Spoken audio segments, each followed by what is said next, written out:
Yeah, you can come up here. Come here. Come on then. Come on then. Sorry, he wants to be part of this. Okay, Lupin, you want to be part of it? Okay, it's fine.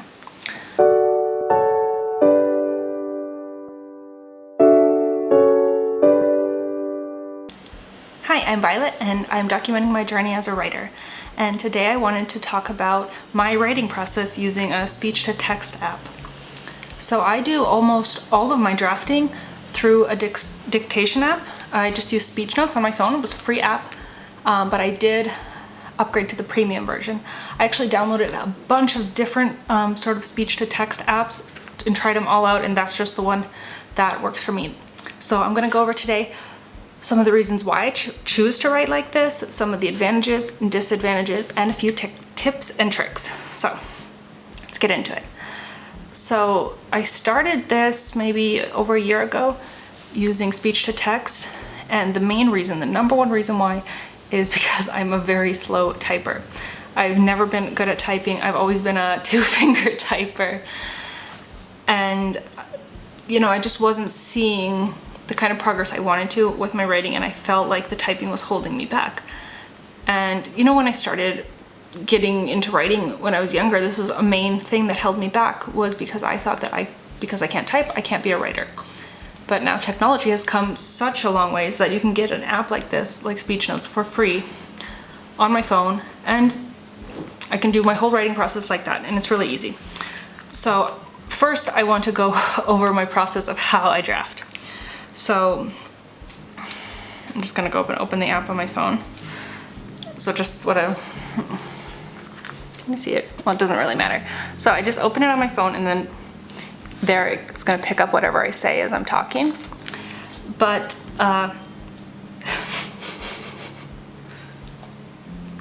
Lupin wants to be part of this. I don't know how people do this. This is so cringy to watch myself. I'm so awkward. I'm sorry. I hope I get better over time. Okay, so Lupin wanted to be part of this. So I'm gonna go over my process. So while I'm actively drafting, I just go into Speech Notes and I open a new file, and depending on what I'm working on, I'm gonna label it as the point of view character or the working title, numbering it, or maybe a phrase or something that happens in the scene, maybe a chapter title or a potential chapter title. And then I'm just gonna go through and draft. And how I do it is I manually put in all of the punctuation. Just because for me personally, sitting and doing, you know, open quotation, close quotation, explanation point, that really pulls me out of the writing experience. So I just do that by hand, and at the bottom, you definitely can't see this, is like a little keyboard so that I can do parentheses, and all the punctuation that I need, and my dialogue tags. And so that's how I do it, so that I can just stay in the flow. And if I need to, I can just click the button to access my full keyboard if it doesn't, for some reason, pick up what I want to say and I have to type it in manually. So that's how I do it. And I've seen other people do speech to text, and they're just talking and letting it go. But like I said, I'm actively watching the words come and putting in the punctuation that it's going to be as clean as possible. So if I have any sort of misheard phrases or words, that I'm right there and to fix it at the moment. So that gets into my kind of number one tip with dictation, is sometimes having to use phrases to get the right wording, because you know, in the English language, there's lots of synonyms or words that sound very similar. So sometimes I have to put something in a phrase that it knows what I want. For example, like if you say any number, it's gonna put it as a number first and foremost. So if I say like 2 or 4, it's gonna put that as a number. So if I wanna use 2, like T-O, I will use it in a phrase with a verb, because then if I put a verb after it, it's gonna know that that's what it is, and I just right away delete it. Like it takes me no time to go, and then I just boom, delete the go and continue on with my sentence. Or the same as if I want to T-O-O, then I would say probably me too, and I will just then go and delete the me and just keep going. And in my flow, that really works, and I kind of know which words are gonna be misheard and which words I have to put in phrases like that. But that can be one downfall, is the misunderstandings. because sometimes it's just not going to get you no matter what. There's a few words, and I think that I've realized with my own accent that it will not pick up. And for me, my number one enemy is, I'm going to say it and I'm embarrassed to say it because I feel like I say it wrong. Balancing. So if I wanted to pick it up, I'll say balancing act. But it always, if I don't say, sorry Lupin, you're like just barely not in frame. But if I just say regular balancing, it'll say bouncing, like a bouncing ball. And I don't know if that's just my accent, but that one gets me every time. And it can be a big problem if you're writing a fantasy, for example, and you have these sort of made up fantastical words and names for things that it's never gonna understand you. So you can either use something, a placeholder name, and then go back and fill it in, like in Scrivener, replace all. Or, like I said, you can type it in by hand. And I've done a mixture of both, depending on what I'm working on. So, some pros to doing speech to text for me personally is that I write much faster. And as somebody who is an awful speller, this has been a godsend for me, not only with my drafting, just in my regular life, because yes, obviously spell check and predictive text are very helpful, but when you're such an atrocious speller like myself, if you can't even get the first couple letters of a word that spell check can understand what you're trying to say, it can be extremely frustrating because it's like you're trying, is this an S or a C or is this an I or a Y, and you just don't know. You can't even get the beginning or even close to the word that it can pick up what you're trying to say, and that's really frustrating. So I found times even in my regular life when I'm writing an email that I'll pull this up and I'll just say whatever I want and it'll pull it up for me. But that's also another thing. Sometimes it won't understand a singular word. If I pick this up now and just want to say like a singular word, Lupin, Lupin, and it won't pick it up, like the microphone is going. But if I use it in a sentence, Lupin is sitting on my lap. Yeah, and then it picked it up perfectly, no mistakes. So sometimes it just needs a little bit more because I guess the microphone is searching for something, and just an individual 1 or 2 syllables, it can maybe be hard to pick it up. So again, that's why I think the phrasing, common phrases will get you sometimes the words you're looking for. Like I said, balancing act, because apparently I say bouncing and not balancing. And that really trips me up every time. But another flaw, I would say, is capitalization and formatting. So obviously when you're typing on this tiny little screen, of course I can do spaces and everything, but sometimes once I put the documents or the text file onto Scrivener, I have to then go in and fix the spacing and formatting a little bit. But that's not a problem. What for me is more frustrating is the capitalization, because anything that they think is a proper noun, or if there's any sort of TV show, music act, company that has the same phrasing, it's gonna capitalize it, and even though if that's not what I meant. So I'm sometimes very surprised at what it capitalizes and what it doesn't.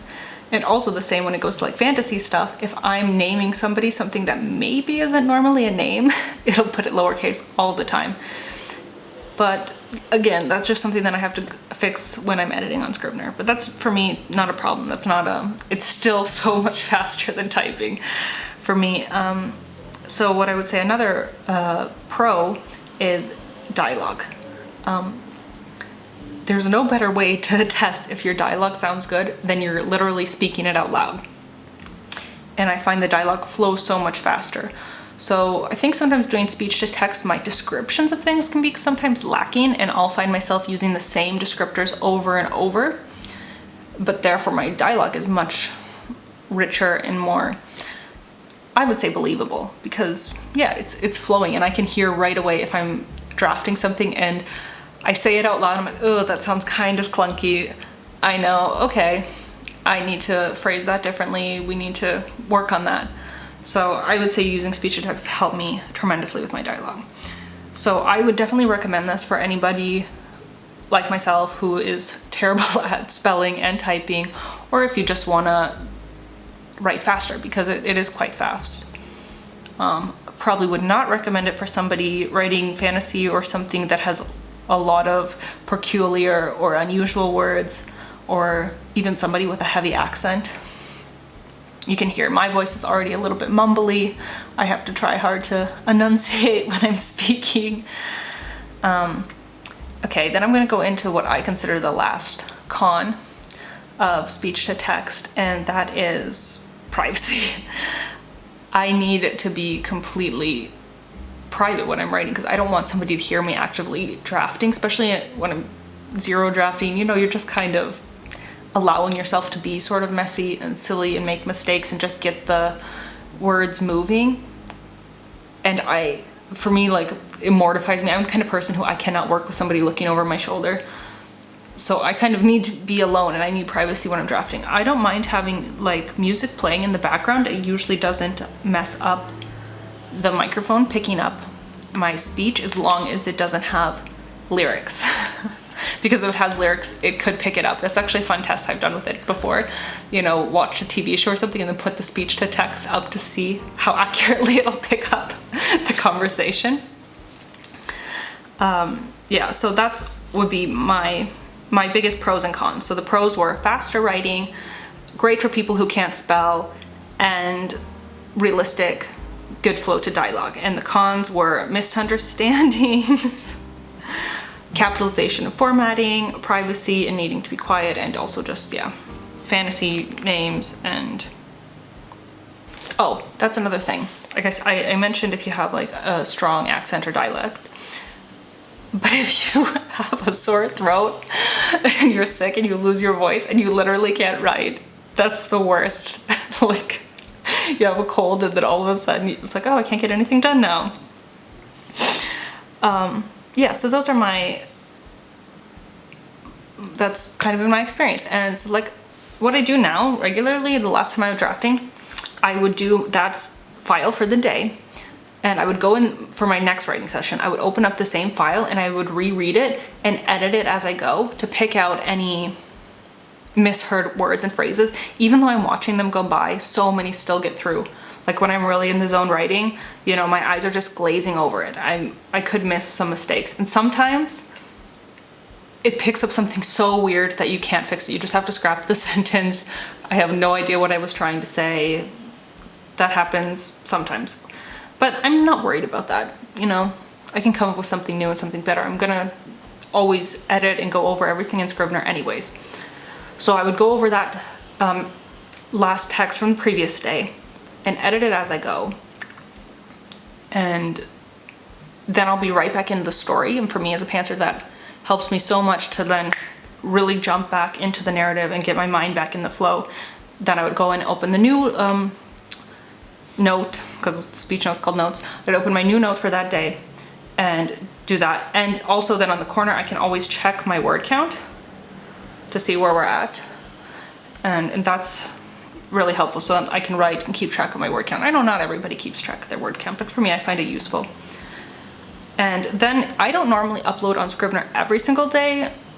I definitely don't do it every single day, but when I'm drafting, like during NaNoWriMo for instance, maybe I would do every week, or even sometimes wait till the end of the month. And then what I do is I save all the files onto an SD card on my phone, and then I transfer that SD card into my laptop, and then I put them individually into Scrivener, because it'll just open up as a generic note file. So I just then copy and paste each over, and then I can organize it into Scrivener how I want.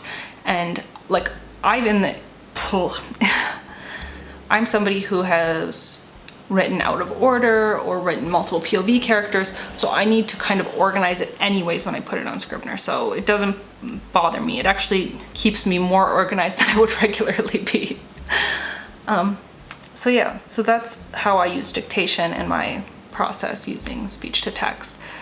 And yeah, so I would definitely recommend anybody trying this if you want to switch up your writing routine.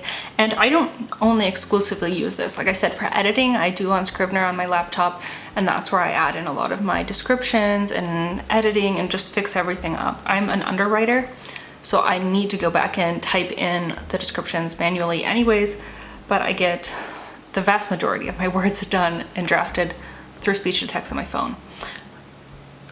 So I definitely would recommend it to anybody who wants to just try switching up their process. And yeah, especially if you're somebody like me who struggles with typing and spelling, I think it can be a great addition to your writer tool belt.